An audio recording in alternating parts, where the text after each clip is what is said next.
দাম্পত্য জীবনে যদি সুখী হতে চান, বুকে জমে থাকা সকল ভালোবাসাকে জমিয়ে রাখুন, কোথাও খরচ করবেন না।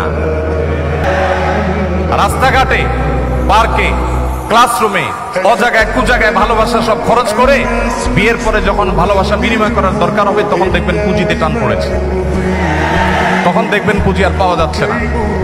ঠিক ঠিক না বলে হারাম রিলেশনকে না বলতে শিখুন। সৎসাহস আছে তো ইনশাআল্লাহ? কোন কোন যুবক হারাম রিলেশন থেকে বেরিয়ে আসার প্রতিজ্ঞা করবেন? হাত তুলে দেখানোর সৎসাহস আছে? তার মানে সবারই হারাম রিলেশন আছে অলমোস্ট। আল্লাহ তাআলা আমাদের সবার যৌবনকে সকল কালিমা থেকে হেফাজত রাখার তৌফিক দান করুন। ইসলাম বিবাহ বহির্ভূত সম্পর্ককে হারাম করেছে। ইসলাম কেন বিবাহ বহির্ভূত সম্পর্কে হারাম করেছে সেটা আল্লাহ তাআলা ভালো জানেন। তবে আমরা এটুকু কথা বলতে পারি যে এর চাইতে আধুনিক হওয়ার কোনো সুযোগ আপনার নাই। এখানে একজন হুজুর আছেন আমাদের মুখতার ভাই। আপনারা তুলনামূলকভাবে হুজুরদেরকে দেখবেন যে মুখতার ভাই তো বাসার বাইরে বেরিয়ে হতে চান না।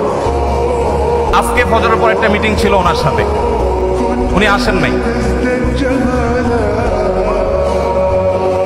হুজুররা তারা বাসাতে এত বেশি আবদ্ধ,